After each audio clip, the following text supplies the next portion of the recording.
김건희 명품백 뇌물수수 사건 이거 권익위에 고발됐었는데 위반 사항 없음으로 결론이 났죠. 내용을 보니까 문제가 심각하던데. 일단 권익위가 공직자의 부패 방지 주무기관 담당 기관이라면서요. 네, 그것도 그렇다고 저는 합니다. 이번에 알았습니다. 그래서 굉장히 중요한 기구인데 여기서 내부에서도 반발이 엄청 심했다는 거예요. 이렇게 네. 그 결정하면은 이거 세계 망신이다. 이런 거를 일부 위원들이 조선일보 잘 보십시오. 일부 위원들이 정확하게 딱 표현을 하잖아요. 이대로 종결하면 세계적 망신이다. 그리고 한 위원이 명품 가방 등을 가리켜 뇌물이라고 지칭하니까 부위원장 가운데 한 명은 그런 말은 쓰지 마라. 막 이런 식으로 경로를 했다는. 근데 15명 가운데 13명이 윤석열 정권 들어서 임명된 사람이잖아요. 사실 윤석열 정부의 사람으로 채워넣는데도 그 안에서 이 사건을 그냥 종결시키는 거에 대해서 내부 반발이 있었다는 네. 거죠. 양심이 그나마 코딱지만큼은 있는 거죠. 이건 너무 심한 거 아니냐 막 이랬다는 건데. 근데 너무 심하잖아. 진짜 너무 뇌물이라고 하지 마세요. 이건 함정 취재입니다. 뭐 이런 얘기를 했다는 거잖아요. 그걸 권익위에서 아니 그래서 제 사람들이 정치입니까? 당연히 이런 얘기를 하잖아요. 이번에는 이런 얘기를 했단 말이에요. 최재형 목사 외국인이라서 외국인이 맞아요. 준 선물을 맞습니다. 대통령 기록물로 가는 거다 이렇게 표현을 했거든요. 그러면은 명쾌해진 거예요. 이제 앞으로 로비를 할 때는 외국인을 통해 배우자에게 배우자한테 주고 청탁을 하면 아무 문제가 없다라는 게 지금 나온 거거든요. 그럼 이걸 어떻게 막을 거냐는 거죠. 지금 당장 서천군 공무원이 군수 부인에게 명품백을 선물한 아, 그래요? 네, 그런 사건도 있어요 지금. 그럼 부인에게 이런 주면 경우는 됩니다. 어떻게 하냐는 거죠. 하냐는 그러니까 거죠. 이걸 문제 어떻게 없습니다. 심판할 겁니까 그러면? 문제 되면은 대통령 기록물로 지정할 겁니다. 이걸 어쩌자고 이런 판결을 냈는지 모르겠어요. 근데 뭐 권익위 지금 구성 자체가 윤석열의 지인들로 위원장, 부위원장이 다 구성이 돼 있더만요. 네. 예, 유철한 위원장은 예전에 자유한국당 충남도당 부위원장까지 했어요, 이 사람. 자유한국당 법률지원단장이었고, 그리고 서울대 법대 동기고, 그리고 부위원장의 정승윤, 이 사람 검찰 출신이고, 김태규, 이 사람 윤석열 지지 선언한 사람이에요. 이런 사람들을 지금 가득가득 메워가지고 친구 군단이 김건희 이거는 뇌물이 아닙니다. 배우자가 받는 건 문제가 없잖아요. 조항이 없잖아. 이런 얘기를 했다는 거잖아요.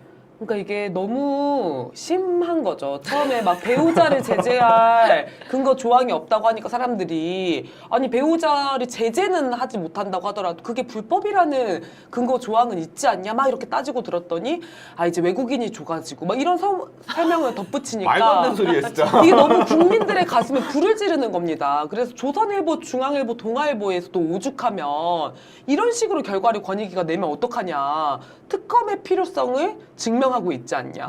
권익위의 존재 이유가 없지 않냐. 이런 얘기를 조중동에서 할 판입니다. 근데 너무 웃긴 거는 최재형 목사가 청탁을 목적으로 그 백을 선물한 거잖아요. 그랬다고 본인이 청탁을 말했잖아요. 목적으로 했다고 하는데도 청탁이 아니라는 거야.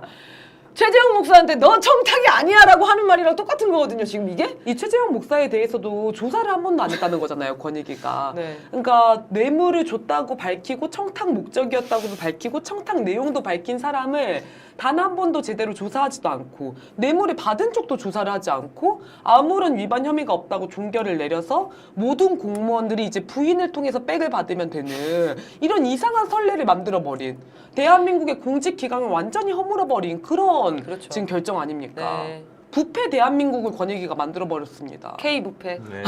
아니 진짜 너무 어이가 없었던 게 아까 북한에 준 돈도 제3자 뇌물죄다라고 하면서 이재명은 기소를 하면서 배우자한테 준 거는 왜 도대체 뇌물죄가 아니냐고요. 뇌물이라고 말을 하는데도 네, 이건 뇌물입니다 라고 해도 뇌물이 아니에요.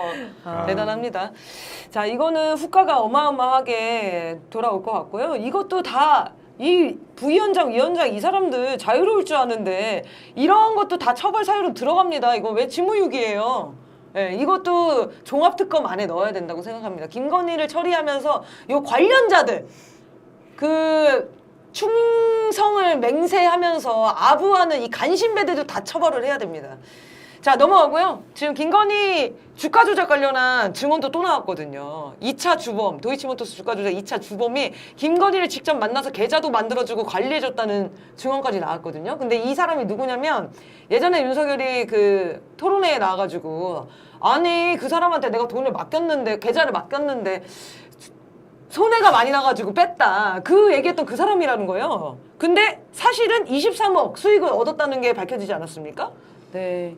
지금 1차 주가 조작 같은 경우에는 공소시효가 이제 지났다라는 거잖아요. 그래서 2차 주가 조작 관련한 혐의들이 굉장히 중요한데 관련한 주범이 이제 김건희에 관한 증언을 했다는 것이고 그럼 빨리 검찰이 이 문제에 대해서 수사를 진행하고 처벌을 해야 되지 않겠습니까? 근데 검찰에서 김건희 소환 조사하겠다라고 하는 분명한 입장조차 안 내고 있잖아요. 그리고 지금 이제 김건희 문제가 심각하다 보니까 국힘당 쪽에서는 김정숙 여사를 계속 물고 늘어지고 있어요. 뭐 타지말, 뭐 기내식 이런 문제를 물고 늘어지고 있는데 지금 최근에 나온 여론조사입니다. 쿠키뉴스에서 6월 12일자로 여론조사를 했는데 김건희만 특검하자라는 여론이 47%. 둘 다 특검해야 된다는 게 18% 정도라는 거예요. 딱 지지율만큼 나오네요. 네, 그래서 아무리 이렇게 장난질을 친다고 하더라도 김건희에 대해서 국민들이 가지는 이 의혹과 이것을 해결해야 된다라고 하는 의지가 매우 확고하다는 거죠. 네. 하루빨리 특검해야 된다고 생각합니다. 네, 종합특검으로 가져가야 될 것 같고요. 네. 뭐 관련해서 할 얘기 있으면 해주시고요. 네, 뭐 딱히 할 말은 없는데 너무 순방 다니고 이러는 거 보니까 화딱지가 나더라고요. 진짜 니들이 어쩔 건데 이런 시기인 것 같아가지고 네. 이런 공개 행보들이 국민에 대한 선전포고라고 생각이 들고 정치권에서 꼭 김건희 얘기가 나오면은 뭐 화를 내거나 조롱을 하거나 이 정도로 대처를 많이 하는 것 같은데 아 이건 진짜 탄핵을 바로 들어가도 되는 상황이다. 국민들을 이렇게까지 무시할 수 있나 싶습니다. 네. 아니 출국할 때 그 에코백 들고 갔다가 내리자마자 명품백 다시 명품백으로 바꿔들었다는 거잖아요. 근데 김건희, 윤석열 이것들이 얼마나 국민 알기를 우습게 알고 개돼지처럼 생각하는지 이런 기만적인 쇼로 속일 수 있다라고 생각하는 그 우월의식이 너무 분노스러운 것 같아요. 네, 맞습니다.